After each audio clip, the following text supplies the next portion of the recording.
Welcome to our Cooperate podcast, in which we will discuss some of the latest developments in research and innovation across Europe. My name is Marcel Bogers, and I'm a professor of open and collaborative innovation at Eindhoven University of Technology. I'm very happy to be doing this podcast today with Wim de Kinderen from Brainport Development, and we'll delve a bit into what ecosystems are and specifically what role they play within the European context.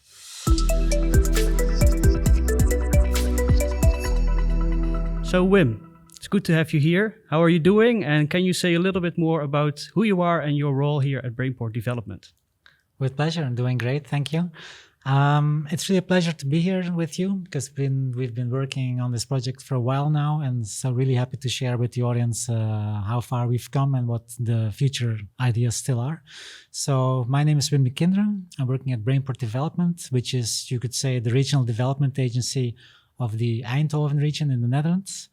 And I am responsible for European affairs within the strategy team, and I'm based in our Brussels office because my job is indeed to connect with other regions, innovation ecosystems, as we tend to call them, because there's a slight difference, to get those connections going on, and also to catch very well what the European Commission is doing on this front, and to influence actually their policies as well. Okay, yeah. So I'm looking forward already to learn a little bit more from you about that. So we're talking here about research and innovation ecosystems.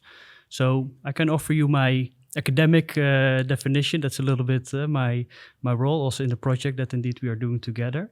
But I agree with you also that even in the research, we see quite different perspectives on what ecosystems are. So I'm also curious to learn a little bit more from you about what do you mean by different ecosystems and what is even an ecosystem for you? Well, it's even more exact because in this project, and now we have to start listening very carefully, we're talking about knowledge-driven, place-based innovation ecosystems. That's really a mouthful, and when I'm talking with European Commission colleagues, we have to use that language because that's our terminology in Brussels, but we all know that we mean something much simpler, and that's actually a bunch of people working together. I couldn't say it more simple than that, actually. Yeah. We take this role as Brainport Development, and we attach a lot of importance on it because all our individual stakeholders with whom we're collaborating a lot here within the region are taking their own responsibility as a company or as a university, like your organization, or even a public authority, be it a city or a region, a province in our case. But together they have something unique in their interactions, and that adds really a layer of value, I think, and that is what we try to translate on the European level, because we think this should be added to all the dedicated policies that the European Union has towards all these individual types of actors. Okay. Yeah, I think also when you mention this idea of value creation, I think that comes quite close also to the more academic definition. Sure. I've never tried really to put a bunch of people working together as an official definition in any of my papers, but maybe I should try it as well. No, but I understand what you're saying, but I think at the same time, when you look a little bit more at the, let's say, the academic definition, so again, I agree there are different perspectives, but I think the common denominator often is that it's about joint value creation by a bunch of people working together. So like a network of actors, can be individuals and often organizations. And the value they create, there's kind of what we may call like a complementary surplus. So there's the outcome is more than the sum of the individual part, right? So there's an extra element that's being created, while at the same time that value also needs to be distributed across those different actors. And if I approach a little bit from that angle, so you say that it's important to create that joint value, there has to be kind of a this sort of supplement coming out of it. But at the same time, you need to find ways of how to distribute that value again. Is that also something that you work with actively? Not only how the value is created, but also how it's then distributed across the involved actors in such an ecosystem? Well, if I actively work on that, that's another question, I think. But we as Brainport definitely would, in that sense that, of course, we want the whole ecosystem, the whole group of actors to benefit from those actions in their own way. And not everybody has to benefit in the same way or has to take away the same part of the results. But I think there's always somebody leading the game, connecting with the others, involving them, making use of their own specialties, their expertise, their interests as well. And then that you create a common value, whatever value may mean, by the way, because that value can be then different again for those players. So you bring in your own aspects, the ones I just described, and you brew this result, and then you take what you can get out of it. Yeah. This is a bit of a simplistic way to translate. I know, I understand. But so what I'm curious about is then how does that translate to the European level? So I think we also wanted to talk about the role of the European Commission. Is that also? I mean, what is the perspective, let's say in general, on research and innovation ecosystems at the European Commission? And how does the Commission work with that in its various different ways? And I'm also asking because obviously I know a little bit about it, but still find it quite challenging to to know what are exactly all the divisions, the units, the calls, right? That relate to this notion of ecosystem, because it's cutting across many different things. True. So I'm curious to learn a little bit more from you, like in general, how does the Commission work with that? In which ways? Can you shed some light on that? Very easy question to ask and a bit more difficult to answer because European Union is not one smooth, big organization, unfortunately, sometimes. So basically it works like a national government. It has its own ministries, its own directorate generals, as we call them, who are focused on their own portfolio, like research or industrial policies or education. And the good thing is that the concept of ecosystems is being embraced by most of them today. I think that has also to do with a lot of our work, not only ours as Brainport and Eindhoven region, but just us and many similar organizations. That was a goal in itself, and that this is acknowledged, that there's such a thing as innovation ecosystems, which bring together these different types of actors and which don't always coincide with administrative regions. That is something of a problem in a European context, because this is a public authority at the end and they work with administrative boundaries. So our message is always like we are functional regions. So we work on topics and they don't have real borders. So in between we find each other. And then there are specific angles they take, like the project we are working in is financed and coordinated by DG Research and Innovation. So we have a focus on research-driven innovation ecosystems here. And then I think our goal and part of what we are trying to do in this project is to make sure that it's not too far away from what an industry-focused project would mean, but make sure that there is an alignment or that one can flow into the other one. Industry-focused, which is then DG Grow, the former DG Industry, which makes it even more clear. And then at the same time, you mentioned before that the idea of ecosystems, as you referred to it, also has this place-based component, which I believe is also yet in another, also related to some other DG, right? Definitely. Places is a big thing in Europe, of course, because we are a big territory with big territorial differences. So DG Regio, so the ministry caring about the regional development and especially about the making sure that the economic differences between the regions are getting less, mainly by uplifting the ones who are lesser developed and not by flattening everybody, but allowing the good ones, the strong ones to flourish and then allowing the others to catch up. So all these different people with their own angles embrace, as I said, the concept of ecosystems, which is a very good thing. I think so that's a new thing that I think we introduced, and they're very smart people that they found out themselves. So we find each other there. And then there's, of course, why the European Union? Because there's also a thing like a regional responsibility and a national one within the Netherlands. To take our own example, I think we as Brainport have worked a lot in the last years to introduce that concept on the national level as well. I think we succeeded there. If you see the recent position papers by the Dutch government, towards future European policies, it's all about innovation ecosystems. So that's a big win. Why would you then do that with others in Europe? That's about the complementarities, I think. And that's why the added value Europe brings and projects like these bring, meaning that we're all good in certain topics. Like in the Eindhoven region, we're very good in complex machinery building. But to be really leading, and that's the ambition goal we have, to be leading on the European level, even globally, we need the expertise of others. Complementary expertise, which strengthen us, and we help them strengthen each other.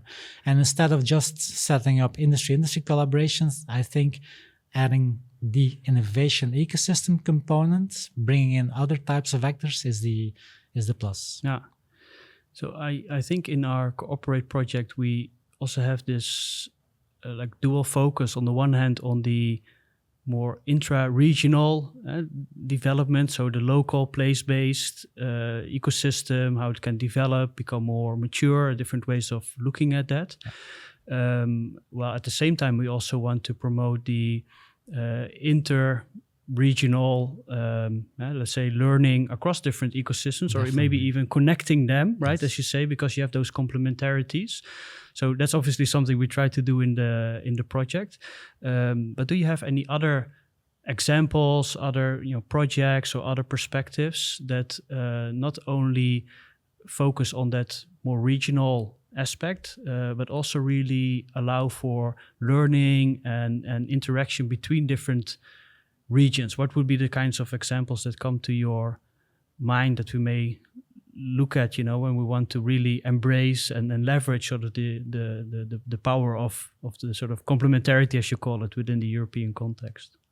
Yeah, there are indeed a number of initiatives which all in different variations strive for the same results, this learning from each other, strengthening each other, as you say.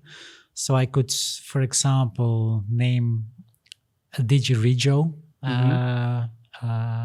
program, which is about strengthening and connecting value chains and involving the quadruple helix actors in that. That's the I3 program. It's a new funding program. Yeah.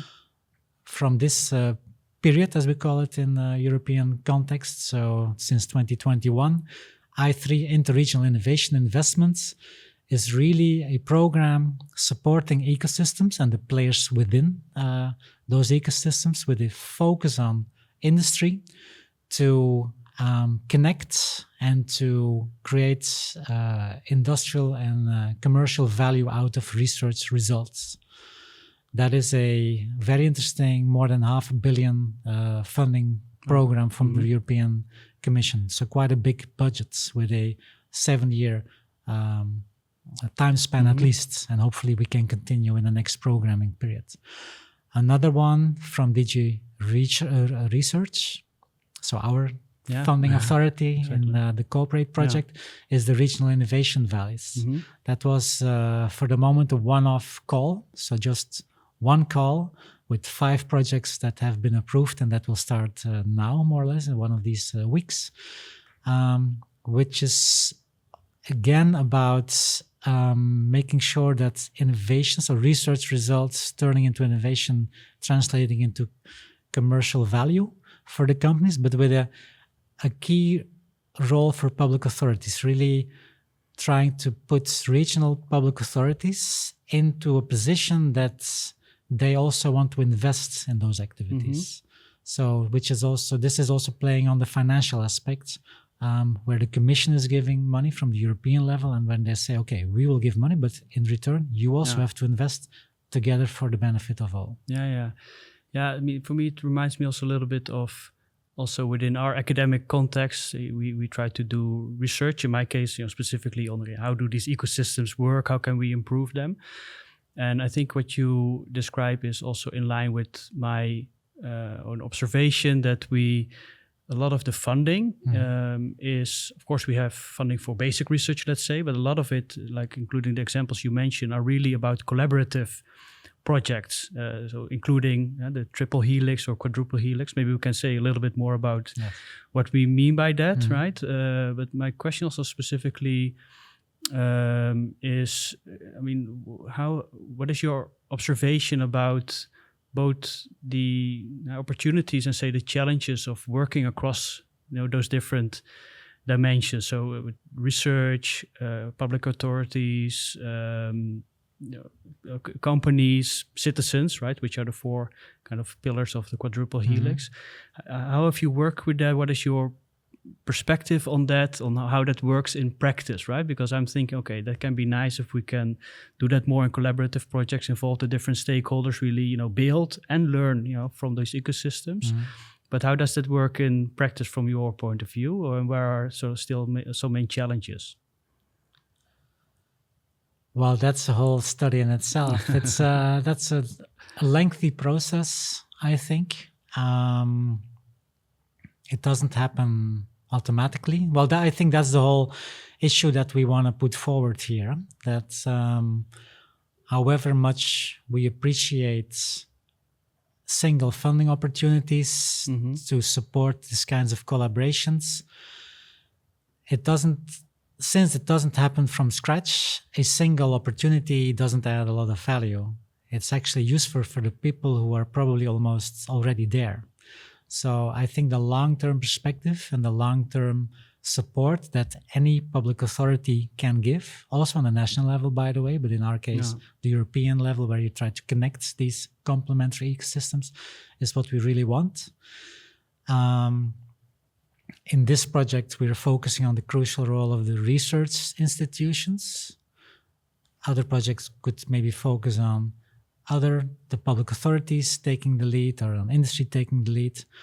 Overall, it's about their collaboration, and that's a lengthy process. We are very proud and happy with the results we are having today in the Eindhoven region, but what is very important these days to say when you're sharing this with your audience is that it took us 3, almost 4 decades to get to this point.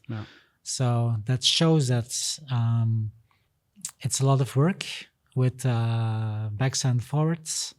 And then at the end, hopefully, you'll get where we are. And I think that's what we realized also in the project that we're working on together, right? That there is not one single way of designing an ecosystem, but of course there are certain aspects or dimensions, right? So we try to develop a framework which take into account some of these issues, but it's a very dynamic thing. It changes a lot over time. As you say here, there's really a lot of history behind it that has shaped the whole governance structure as we know it here. So you cannot just replicate it somewhere else, right? No, true. And they're also very important. There's no good and no bad. First of all, everybody is unique. We try to develop this framework in which everybody can in some way recognize themselves and work within it. And I think it will be part of a future podcast, but the whole maturity level idea, the ecosystem maturity level, which is a new concept that we developed within this project, which is when you share this idea with people, they react very positively about it, actually. So there's an overall maturity level on different aspects, and even the good ones won't be mature on each of those aspects, and that's good. So it's about moving forwards. However, whatever your starting position is, I think that's very important, because otherwise we're only pointing fingers at people like, hey, you're not good there, and that's definitely not the idea and the feeling we want to create. On the contrary. No, exactly. And I think in the next podcast, we'll talk a little bit more with one of your colleagues on the Brainport ecosystem more specifically. And we'll look into other ecosystems as well. But before that, maybe a final topic to talk about, sort of ending a little bit with the future outlook on where you see some of the key developments in the European context. So we talk about what are ecosystems, how important they are, what is the role of the European Commission, how does it practically work with the different DGs and the different calls and programs. So what's up for next coming years? Where do you see some of the key developments? So what should we be looking out for in the future? There's a lot to look out for. It's a very timely question, actually. Like any public authority, again, the European Commission is just a public authority like any other. They're just acting on a different level. There are processes, and the process is that today